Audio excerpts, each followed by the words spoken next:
Paano kung ang mga sabi-sabi at ang mga kwentong hindi mo pinaniniwalaan ay mangyari at maranasan mo? Maitatanggi mo pa ba na may katotohanan sa likod ng mga kwentong nagpasalin-salin sa bibig ng mga matatanda? Magandang araw po sa inyo, Sir Paul, at sa mga masugid niyong tagapakinig sa mga channel niyo. Tawagin niyo na lamang ako sa pangalang Dave.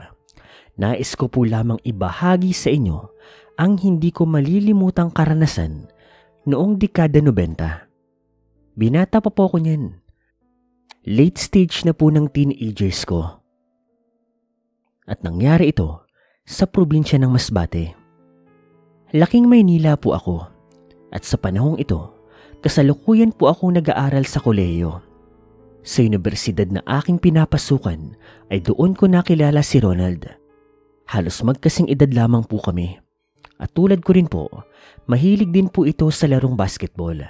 Dahil sa pareho kaming mga atleta ng aming paaralan at pareho kami ng kursong kinuha ay halos palagi kami magkasama. Hanggang sa paglipas po ng panahon ay naging magkaibigan po kami. Nagsimula kami maging magkaibigan noong first year college pa lang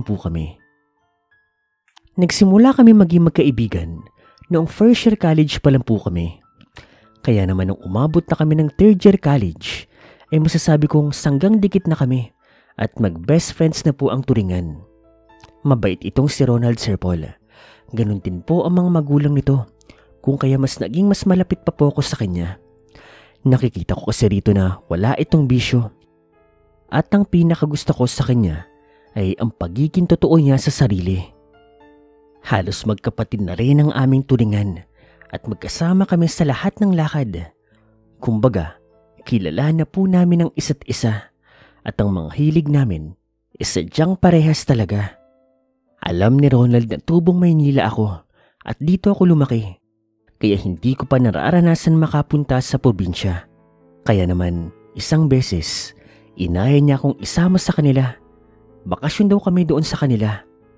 At dito na nga po papasok ang pagiging bakasyonista ko sa Masbate. Tol, sa sem break natin, sama ka sa akin. Bakasyon ka sa probinsya namin. Talaga, tol? Pwede naman. Marami bang chicks doon? Marami doon, tol. Mga sariwa. Hindi nga lang magagandang dalaga. Magaganda ring mga aswang. Napatawa naman ako sa biro ng kaibigan ko. Paano kasi? Alam kong kwento-kwento lamang ang mga aswang at panakot lamang sa mga kabataan ng mga matatanda ang bagay na iyon. At dahil sa laking Maynila ako, ay hindi talaga ako naniniwala sa mga aswang. Dahil para sa akin, panakot at kwento lamang ang mga ito. Lumipas po ang mga panahon. Dumating na nga po ang sem break namin. Kaya sobrang saya ko dahil sa wakas, mararanasan ko na rin ang makapagbakasyon sa probinsya. Maaga pa lang, nasa Cubao na po kami upang makasakay ng bus patungo po ng Masbate. Ilang oras pa ang lumipas at napuno na nga ng mga pasahero yung aming bus sa sinasakyan, kung kaya kaagad na rin po itong umalis. Nakaupo ako noon sa tabi ng bintana at talagang sinadya kong umupo roon upang malaya kong makita at mapagmasdan ang mga tanawin habang bumabiyahe kami. At yun na nga, nagpatuloy na sa pagbiyahe ang aming bus, kung kaya't sobrang saya ko noong mga oras na iyon.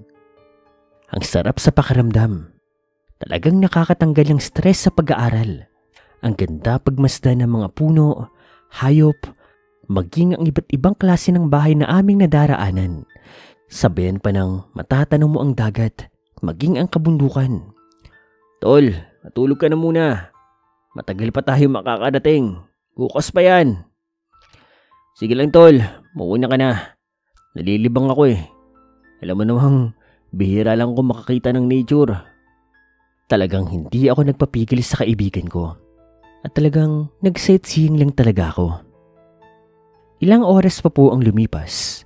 Nakarating na nga kami sa bungad ng Bicol. Saglit na huminto ang aming bus sa sinasakyan. Kailangan muna naming kumain. Kaagad ko namang ginising ang kaibigan ko upang makakain na. Nakakain naman po kami at bumiyahe na po ulit kami sa bus.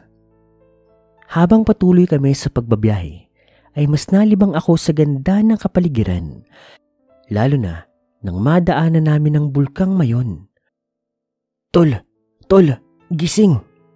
Nigyug ko pa ang kaibigan ko para magising ito. Nako, tol, yan lang pala eh. Akala ko naman kung ano na. Ang ganda diba, tol? Malayo pa ba tayo? Malayo pa, tol. Kailangan pa natin tumawid ng dagat. Sasakay pa tong bus natin sa barko, no? Midip ka na. Matapos naman sabihin ng kaibigan ko yun, muli naman siyang bumalik sa pagtulog.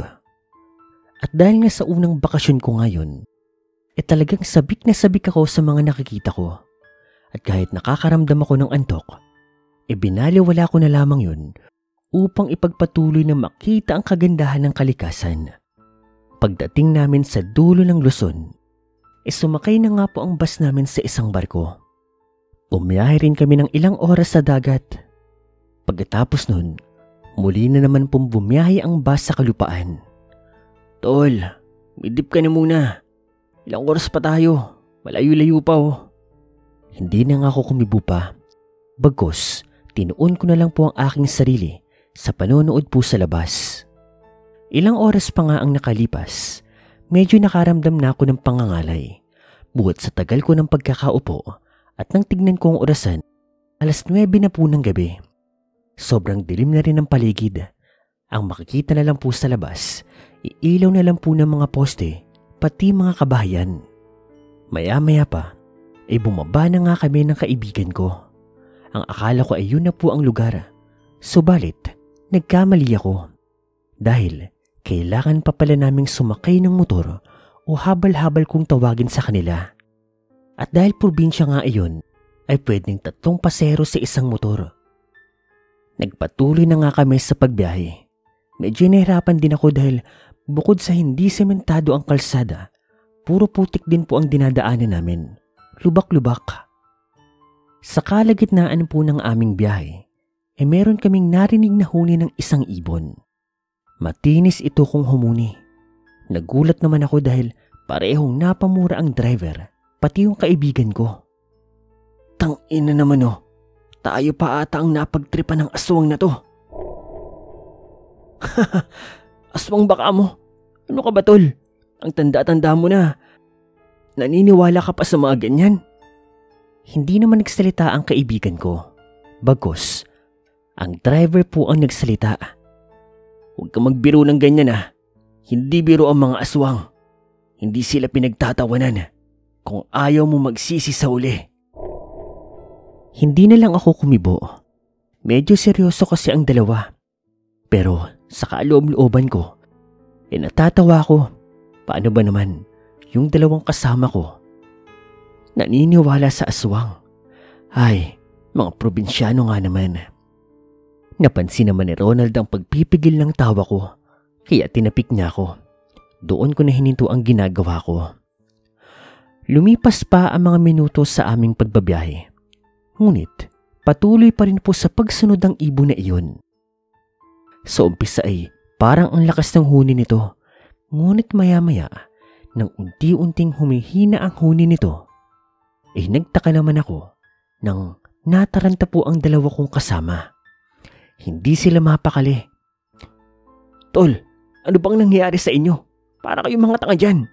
Kung kailan mahina yung huni, saka pa kayo nagiging aligaga. Huwag ka maingay, tol. Nasa paligid na lang natin sila. Maging alerto ka, tol. Basta pag may nakita ka, sabihin mo na kaagad.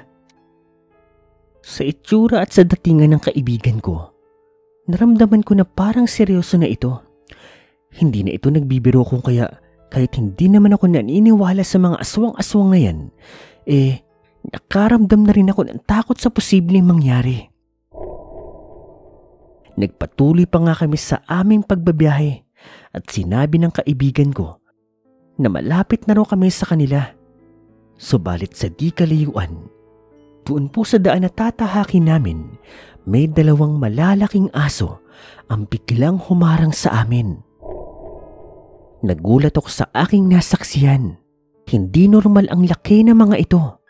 Bukod sa itim nitong mga balahibo, ay namumula din ang mga mata nito kasabay ng mahaba nitong mga ngipin habang patuloy ang pag-agos ng mga laway nito. Tol, anong klaseng mga aso yan? Hindi yun normal na aso, tol. Mga aswang yan. Narinig ko pang napamura ang driver namin at kaagad na pinahinto ang aming motor na sinasakyan. Dahil sa wala na kaming pagpipilian ay bumaba na lang kami sa aming sinasakyan. Yung driver po, mula doon sa motor niya, may kinuha itong bakal na pamalo. Inabutan pa nga si Ronald ng isa. Tol, bitbitin mo yung bag ko. Kami na namanong yung haharap sa mga aswang. Sige tol, sige tol. Pagkakuha ko ng bag ni Ronald, walang ano-ano, sumugod ang dalawa sa mga aso.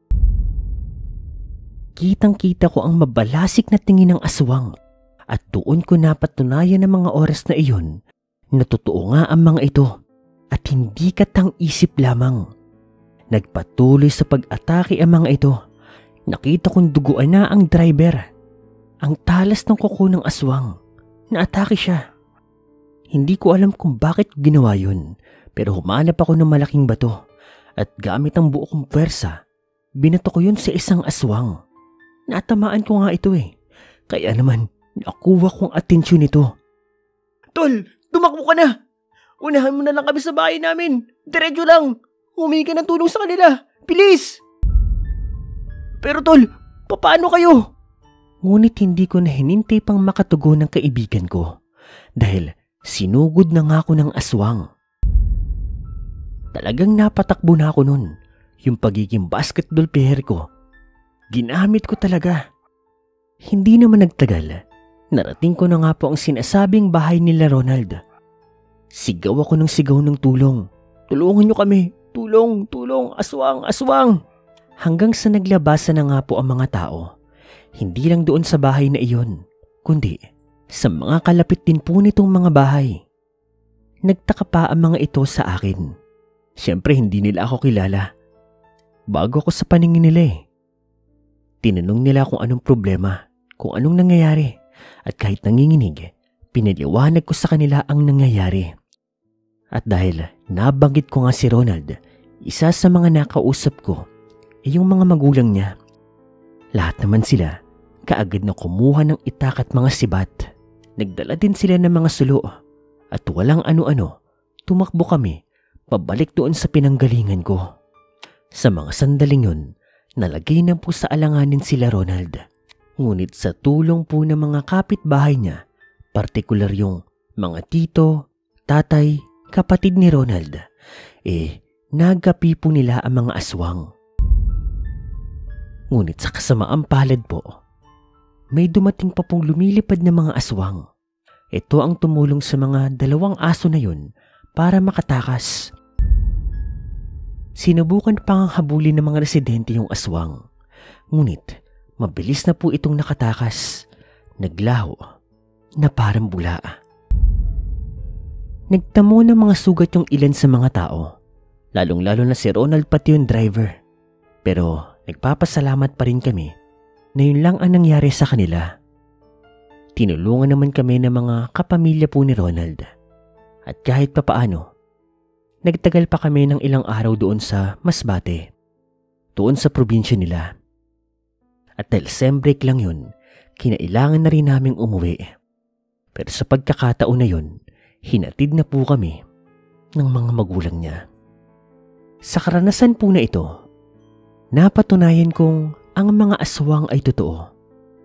Hindi man sila madalas nakikita, pero once makita at maramdaman mo ang bagsik nila, masisiguro ko sa iyong makakaramdam ka ng trauma. Sa dilim, sa mga liblib na lugar, sa mga puno, sa mga kagubatan. Anyway, dito ko na lang po tatapusin ang kwento. Ako po si Ronald. Ako po si Dave. Maraming salamat po.